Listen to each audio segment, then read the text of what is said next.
Sometimes I catch myself thinking, my whole life could have turned out differently if my dad hadn't left it forever that spring morning. I was only 6 years old, and yet the image of that day is imprinted in my memory so vividly that I can see it even now, just by closing my eyes. Dad had been busy in the kitchen since early morning, and the smell of vanilla and fried dough filled the whole house. He had a special Sunday menu. His famous pancakes, which he transformed into funny faces with berry eyes and chocolate smiles, and I always laughed so loudly and sincerely that Mom shook her head and said our breakfasts were more like a circus performance. Meanwhile, she was setting the table and quietly, barely audibly, humming a melody that I can't recall now, no matter how hard I try. "Martha, princess, come help, your old man has knocked over these masterpieces," Dad yelled, waving the spatula like it was a magic wand. I immediately jumped off the couch, throwing my favorite stuffed rabbit onto the cushions, and ran to the kitchen, already anticipating rescuing burnt pancakes with him. But that's when it all happened. With a dull thud, the spatula slipped from his hands and fell to the floor, and Dad suddenly clutched his chest, his face twisted in pain, and it felt like time had stopped. Everything that happened next is like a blurred watercolor. The screech of ambulance sirens, the bright lights of the hospital corridors, Mom's trembling hands clutching my thin elbow. I remember only her tears, so inconsolable and hot that it seemed they could burn through the floor all the way to the basement. And then there was silence, deafening, ringing, because the house was no longer filled with his voice, his laughter, his footsteps. Father was gone, and our house suddenly felt too big and frighteningly empty.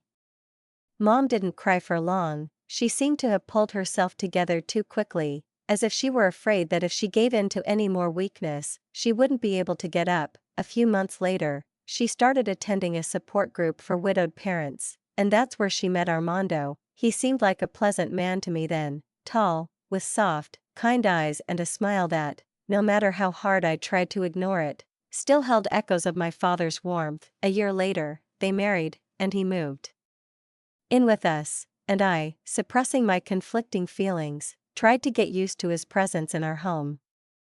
I was just beginning to adjust to my father's new figure when Mom once again shocked me with unexpected news. She was pregnant. I remember her beaming face that day, holding my hands and whispering that I would be a big sister, as if that was supposed to fill me with happiness. I was 8 when Roberto was born, and it was then that everything around me changed beyond recognition. My mother left her job as an elementary school teacher, which she loved so much, and whenever anyone dared ask if this was too radical a step, she always answered the same thing: Roberto needs me. These early years are crucial for his development, and I remember the question on the tip of my tongue: weren't my early years important? But the words stuck in my throat, and I swallowed them, turning them into silence.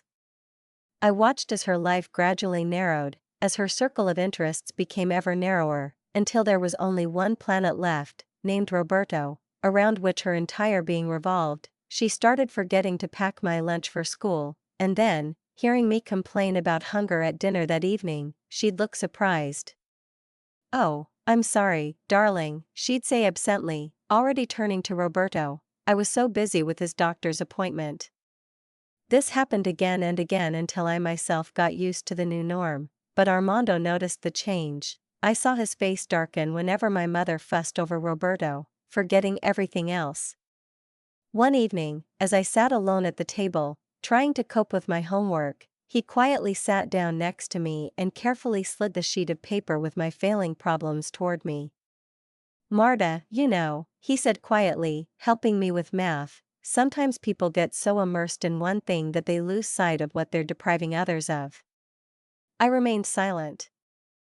But his words resonated with me, because I knew he was right. As Roberto grew older, the tension in the house became so thick it was almost palpable, and ignoring it was no longer possible. Armando tried again and again to talk to his mother about her obsession with her youngest son, but each time it ended the same way. His mother would flare up, become defensive, argue, and get angry, as if any mention of it were an attack. I remember very well that particular evening when, over dinner, Armando decided to bring up a painful topic that had been lingering in the air for a long time, poisoning our relationship. Roberto was about 5 years old then, sitting at the table, indifferently moving his spoon around his plate, as if drawing invisible circles on the gray surface of the mashed potatoes. His mother leaned over him, as if she were a helpless infant, urging him to take another bite, another spoonful, as if his dairy life depended on it. "Armando," she said, but her voice sounded as if she were trying to maintain her balance on the edge of a cliff. He carefully placed his fork next to his plate, straightened up, and looked at her with a serious gaze. "We need to talk about this. You can't hover over him like that all the time. He needs to learn to feed himself, make decisions, be at least a little independent." Mom's face changed instantly, her eyes darkened, the corners of her lips twitched, and all the softness vanished, giving way to sternness and stubbornness. "What do you mean by that? That I'm a bad mother?"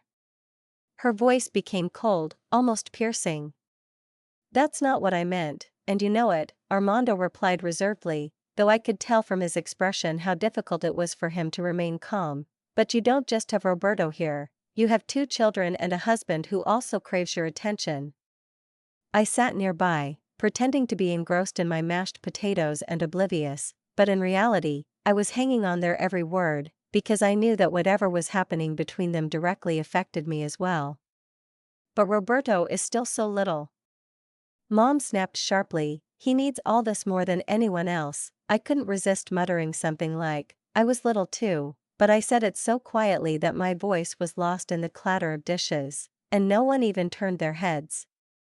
The situation gradually escalated, and the decisive moment came when Armando suggested signing Roberto up for Little League Baseball. I was sitting on the stairs that evening, pretending to do homework, but actually eavesdropping on their conversation in the kitchen. "Absolutely not." Mom's voice was so sharp that I flinched. "Do you even realize how dangerous baseball is? He could get hit, twist his ankle, or, for heaven's sake, just fall and break his arm." "But he needs to experience life," Armando tried to argue. "You can't protect him from everything."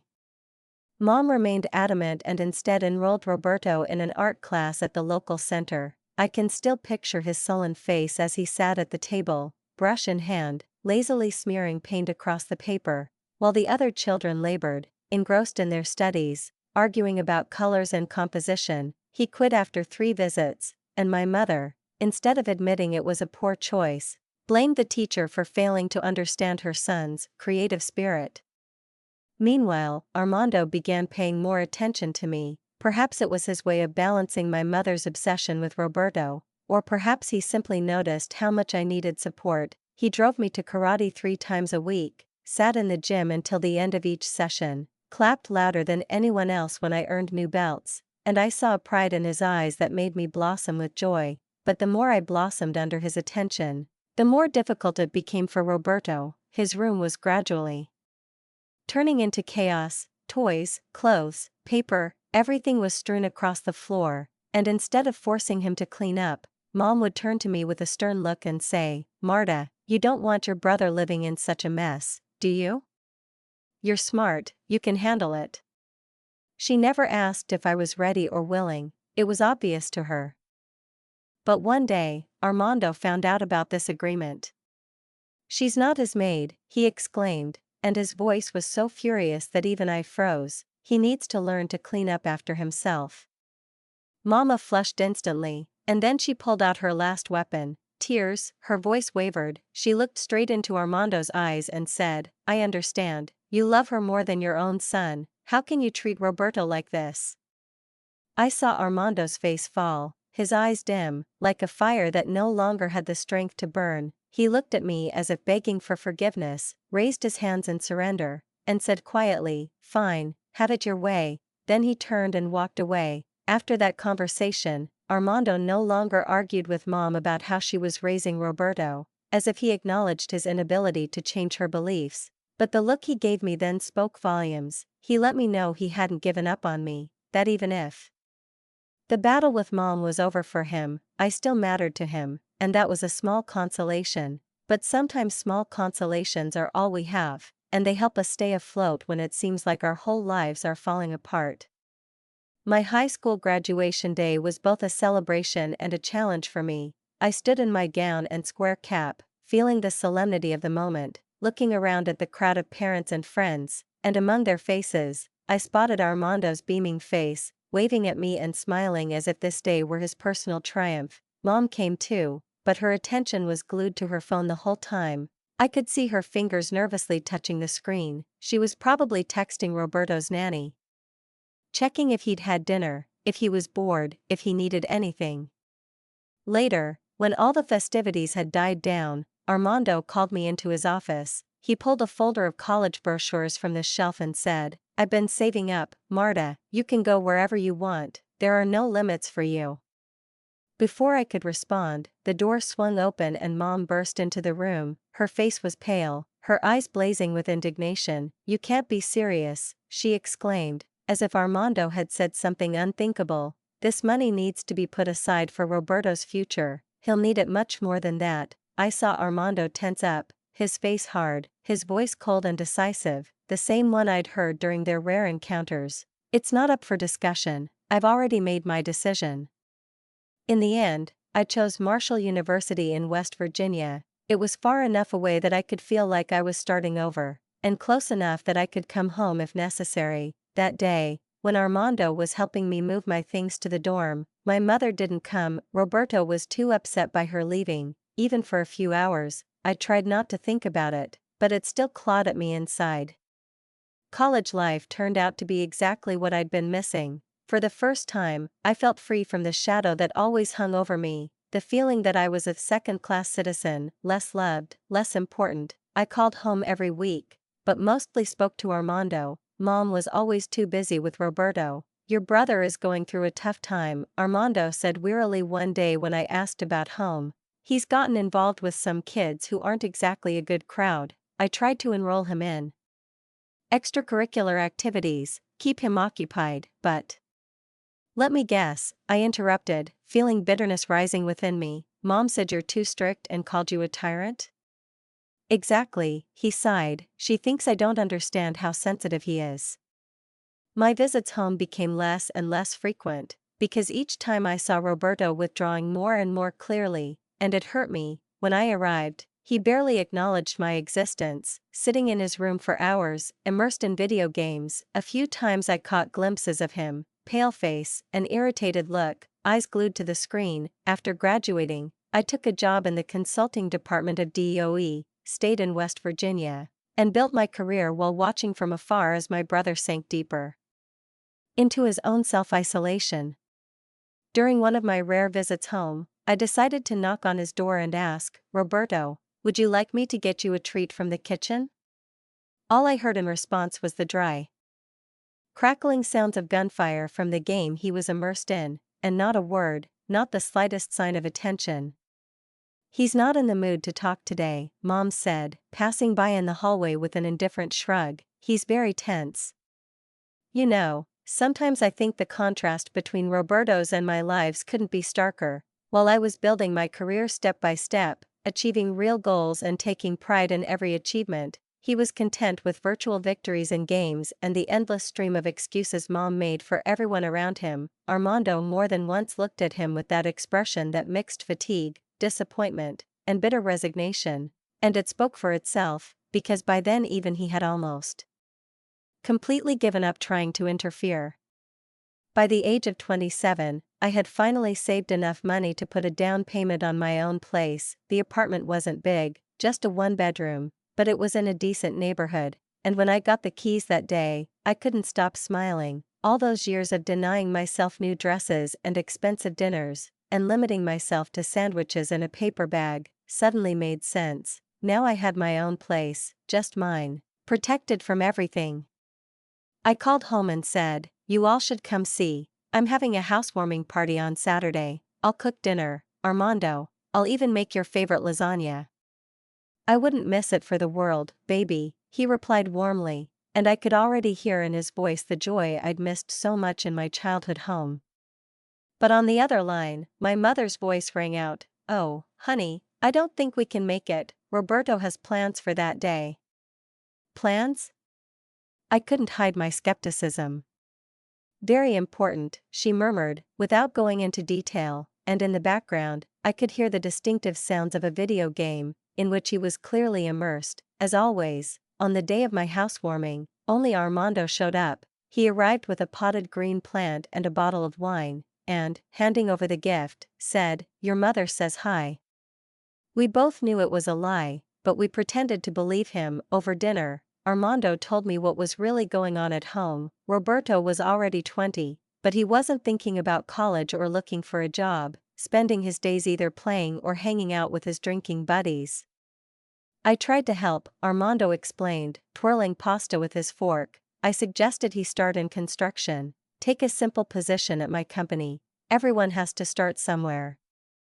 "And what about Mom?" I asked, though the answer was obvious. He shook his head and smiled bitterly. "She said it was beneath him, that he was too smart for physical labor. Can you imagine? Too smart to work, but not smart enough to live off her."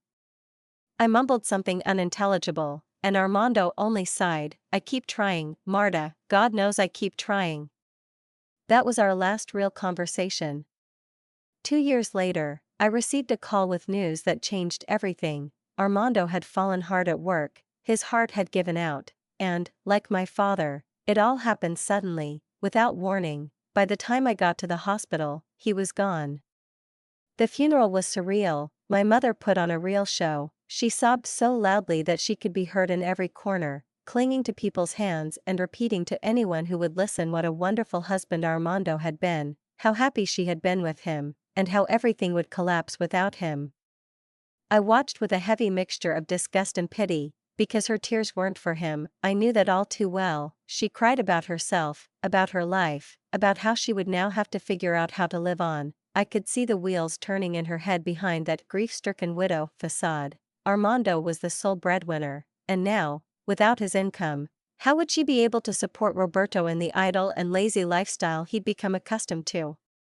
Roberto didn't even bother to wear a decent suit to the funeral. He showed up in wrinkled khaki pants and a worn polo shirt, spent most of the service staring at his phone while his mother made excuses for him to the neighbors and guests, explaining that he's grieving in his own way, and at Armando's grave he stood detached, as if standing before death had long since ceased to be something personal for him. I couldn't help but think that the story was coming full circle. Another image of my father, another heart attack, another funeral, only now I was old enough to see clearly, and the realization that my mother's tears were more about the bank account than about a broken heart was bitter and cold. And a year after the funeral, our connection with my mother and Roberto had almost dried up, and all the information reached me was in the form of short, quiet conversations with Aunt Elena, who told me one day on the phone, "They're living on Armando's savings, Marta. She sold his Chevrolet last month. The tools from the workshop were gone early,"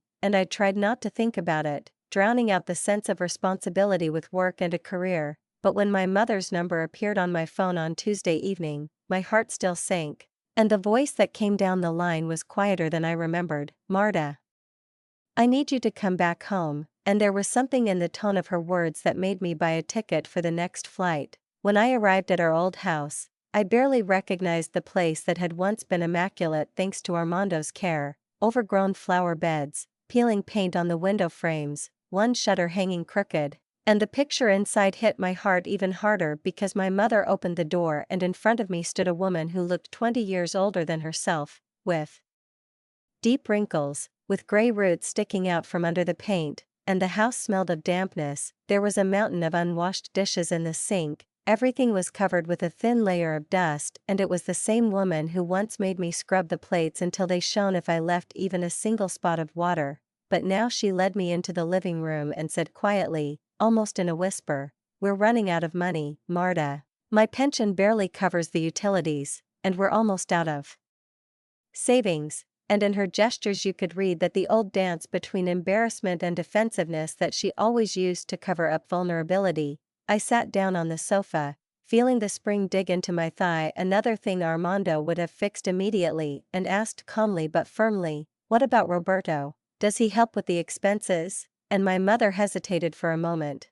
and then began to make excuses that seemed memorized. "He's looking for a job, it's not his fault, the employers don't understand. At his last job they required him to be here at 8 in the morning, and he's not a morning person. physical labor is supposedly beneath him, and I listened to her excuses and thought about how all my youth I had counted every cent, working nights, and coming home tired to provide for both of us, how I had given my work and patience so that the house would be tidy and warm, and it was hard for me to hear how now her concern for her son was exalted above the responsibility that we once shared, and at some point my patience snapped. I felt my jaw clench, and unable to contain myself, I said bluntly, "Mom, at his age and inexperience, he can't be so picky. Don't you understand?" Mom interrupted, and her voice took on that familiar, metallic edge that always resonated whenever Roberto was mentioned, as if a protective instinct had awakened within her that brooked no argument. But then her tone suddenly changed, softened, as if for the first time it revealed sincerity and an admission of weakness. "Marta, we need your help, we can't survive without it. I feel awkward asking, but you're so successful, you're doing so well." And as I listened to these words, I already knew what was about to happen, because it was like a scene I'd replayed in my mind more than once. Part of me wanted to close myself off, to remember all those times when my mother had chosen Roberto over me without hesitation, when I had to cope on my own because her attention and energy were occupied only with him. But as soon as I looked at her exhausted face, saw the trembling in her hands, her tired eyes, in which a spark of pleading still burned, my internal protests seemed to dissolve. And the words themselves flew from my lips. "How much do you need?" I asked, and she, as if she had long since prepared her answer, exhaled, $1,500 a month. I almost choked on the number, knowing it was a significant portion of my salary, an amount that could ruin many of my own plans. But despite the chill in my chest and the desire to object, I suddenly felt myself nodding, as if an agreement were inevitable. I stood up, getting ready to leave, and asked as I was already at the threshold, regretting the haste of my decision, "Where is Roberto now?"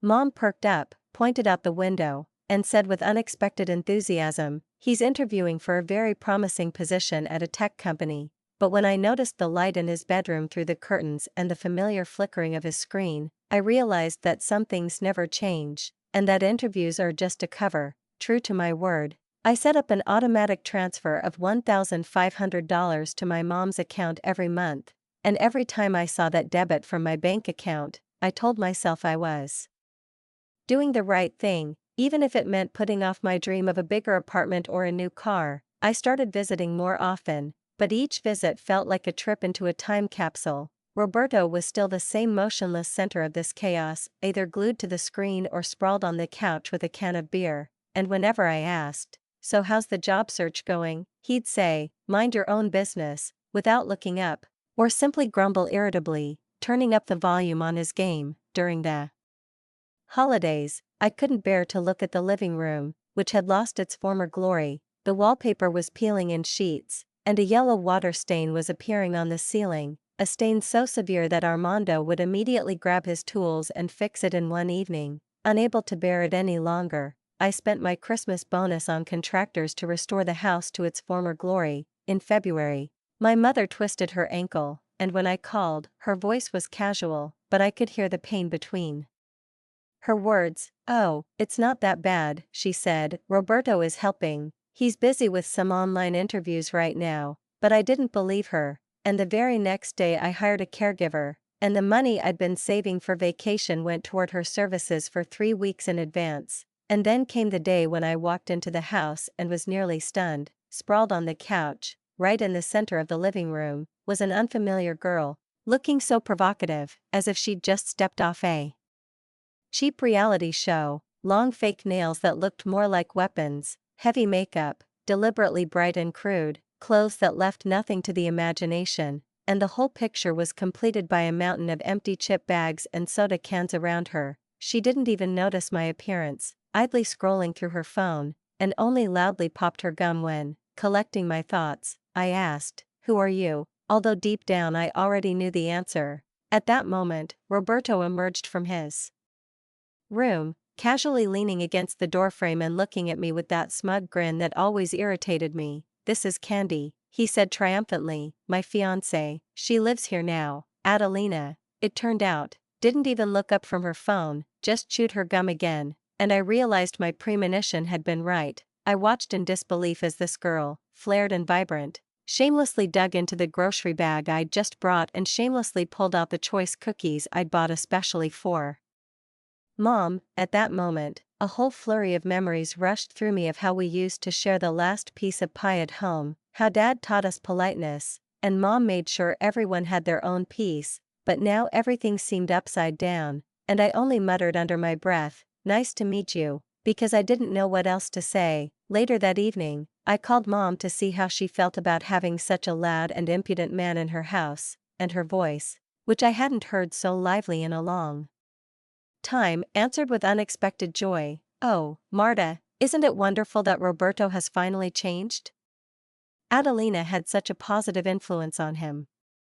He hadn't gone out drinking with those awful friends in weeks." I felt a wave of skepticism and remembered the empty bottles of imported beer I'd once seen at a recycling center. I held my tongue when my mother chimed in, "She knows someone at a tech startup. Maybe this will be their breakthrough." I only made a noncommittal sound, thinking of the countless big breakthroughs that had been talked about in this family over the years, but my mother lived in her own bubble of hope, and I didn't have the heart to burst it with one direct word. My next visit began as usual. I was juggling bags, pushed open the front door, and froze because the house looked like it had been swept through by a hurricane. Dirty dishes were piled high in the sink, takeout containers littered the counters, t-shirts and socks were scattered across the living room floor, and Adelina was sprawled on the couch like the queen of clutter, tapping her phone screen with her perfectly manicured nails. Not even looking up as I set down the groceries, I remained silent, steeling myself, but when I couldn't take it anymore, my voice came out sharply, "You live here, eat the food I pay for, at least wash a plate or two." She slowly looked up, a mocking smirk playing on her glitter-covered lips. "Who are you to come in here and give orders?" she asked, adding with disdain, "This isn't your house." I said as much, but with a different intonation, "I grew up here, you're just a guest," and in response I heard a sharp, triumphant laugh that ran down my spine like an awl. "Oh, dear," she declared, "you've got it all wrong. This house belongs to Roberto now. Mom signed everything over to him. There's a will." I found Mom in the kitchen, sorting through stacks of coupons she'd never used, and asked with a trembling voice, "Did you really make a will and leave everything to Roberto?" At first, she didn't look up, and then she seemed to tense up and said categorically, "Yes," feeling my inner justifications and years of support suddenly colliding with cold formality. I said quietly but firmly, "I help you. I send you money every month. Roberto doesn't work and doesn't contribute anything." Then my mother, as if tearing off a mask, sharply raised her voice, "Don't you dare talk about your brother like that. You don't understand him, you never have." These words struck me, because they were filled with resentment, accusation, and a strange defense of what she herself had spent years cultivating. I saw how her voice mingled fear for the future with the old, habitual reluctance to admit mistakes, and I realized that now we were standing on the brink of yet another family rift, from which it would no longer be so easy to retreat. "You never realized he was a parasite," I said, feeling the words that had escaped my lips hang in the air like a heavy sentence, "that he's content to live on my money while his girlfriend destroys our house and turns it into a dump." Mama's head jerked up, and her face contorted into an expression I couldn't recognize, a mixture of rage, resentment, and an almost inhuman stubbornness. "Oh, stop being so dramatic," she muttered through clenched teeth, and I braced myself for yet another defense of Roberto, but instead, words burst from her lips that shook the earth out from under my feet. "You want to know the truth? I've never loved you the way I love Roberto. He's better than you in everything that really matters, and I don't want to see you here anymore." These words fell on me like a hail of stones. I physically felt the blows, as if I were being hit in the face, in the chest, in the heart. Everything I'd spent years trying to justify, all those crumbs of tenderness I'd collected and explained to myself as proof of her hidden love, all of it crumbled to dust in an instant. I realized I'd been deceiving myself, imagining that somewhere beneath her obsession with Roberto, there was a place for me, but it turned out it had never been there. I turned without a word and walked out of the kitchen. Adelina's triumphant laughter, like a sharp knife, followed me down the hallway, and it seemed even the walls of the old house echoed it. 21 years of hopes, excuses, and attempts to earn a mother's love ended with the quiet click of the front door slamming behind me. The drive home was a blur. I don't remember the 4 hours, I don't remember climbing the stairs to my apartment, or finding myself on the couch, but the moment when, looking at my phone, I saw the confirmation of an automatic transfer to my mother, $1,500 every month, for an entire year of my life, was etched into my memory. My finger hovered over the screen for only a moment, and then I decisively tapped cancel recurring payment, and for the first time in a long time, I felt like this choice was mine alone. I threw myself into work, trying to fill the hole in my heart, and gradually realized that what had formed in my budget wasn't a void, but a space, an opportunity, a new life. I began reading articles about investing, thinking about my future, and for the first time in years, dreaming of my own home, a real one, where no one would dictate my place. And exactly a month after that visit, the phone rang. It was my mother on the other end, and her voice was cold and demanding. The money didn't arrive. There must have been a bank error. No error, I replied, my tone surprisingly even. I cancelled the transfers. Silence fell, and then it exploded in a torrent of reproaches. How dare you after everything I've done for you? I laughed for the first time. The laugh was harsh, bitter, but there was liberation in it. She tried to push old buttons, recalling the victims, accusing me of ingratitude, defending Roberto, insisting they were counting on the money, that he and Adelina were on vacation, that they needed help. I interrupted her. Vacation? Roberto doesn't need a vacation, he needs work. A barrage of shouts, accusations, and words about my envy and anger followed, and I let her vent before quietly saying, "Goodbye, Mom, don't call me anymore." I blocked her number without waiting for a response.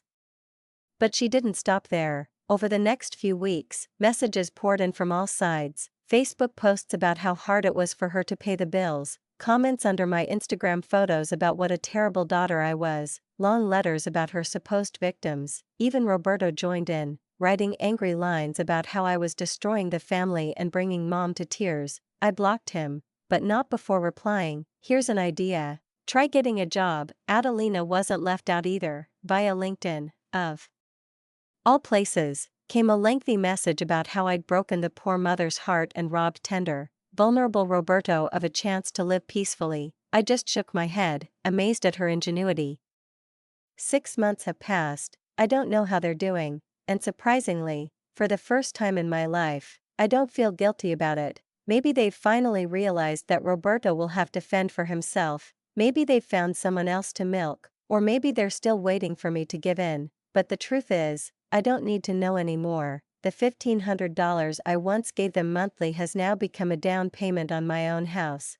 I sleep better than ever. I don't wake up to calls and reproaches, and I know Armando would be proud of me for finally standing up for myself. Recently, I was driving past a construction site and saw a sign for workers. For a moment, I thought about taking a photo of it and sending it to Roberto, but I just smiled and drove on. Their problems are no longer mine, and for the first time in all these years, I felt it with all my heart. I am free.